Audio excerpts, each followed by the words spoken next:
first Sunday after Epiphany is dedicated to the commemoration of the baptism of Jesus by John the Baptist in the River Jordan. It was an epiphany, a manifestation, a revelatory appearance of Jesus at the beginning of his public ministry.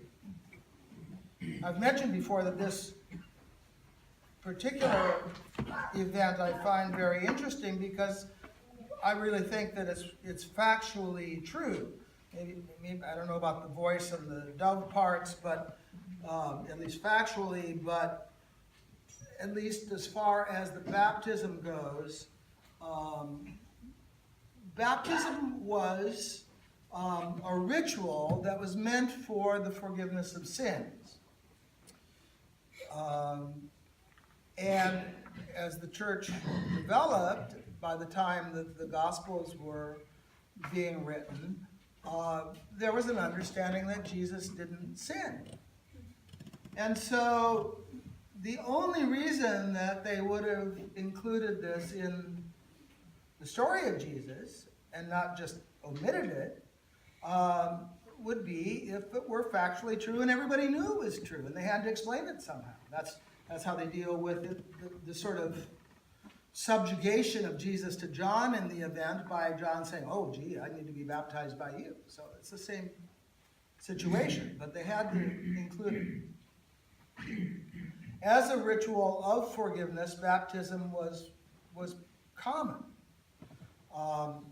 It was undertaken, it was a ritual undertaken by women after childbirth. It was a ritual undertaken by some prior to going into the temple and prior to engaging in some other religious practices. And you see a remnant of this practice and the underlying beliefs about it, I think, in the ritual washing, for example, by Muslims before they go into a mosque or before they enter into their daily formal prayers.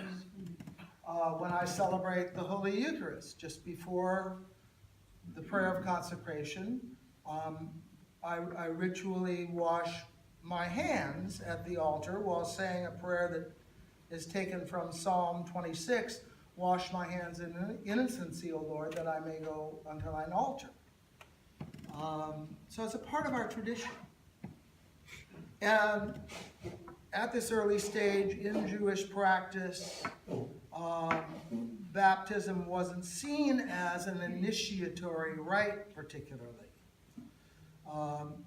It was a repeatable ritual of spiritual purification in preparation for engaging with the holy, in preparation for meeting with God. It evolved into an initiation, possibly first with John the Baptist. At least that's what the presiding bishop said at his during his presentation yesterday in Salinas, but then definitely in early Christianity, because the meeting with God that early Christians were preparing for was the second coming of Jesus at the end of the world. And baptism wouldn't need to be repeated because that was going to happen pretty quick. Baptism also didn't need to be repeated because it was assumed that after being baptized, a Christian couldn't, or at least wouldn't, sin anymore. They were now among the elect. They were among the purified. They were set aside. It was only baptized members who could remain in a Eucharistic service until the Holy Communion. Everybody else had to leave.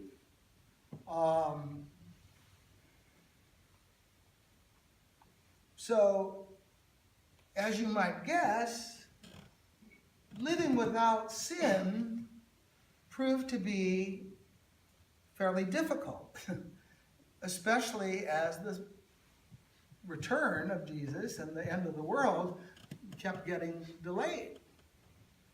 Now, it's possible that what they meant was major sins,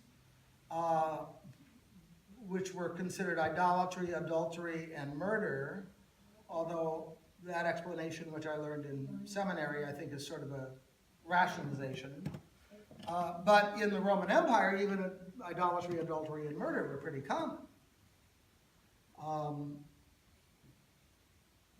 So what happened was that people began to put off their baptism until they were about to die, just in case. That's what the Emperor Constantine did, and it became a very frequent practice until a big percentage of any given congregation remained unbaptized.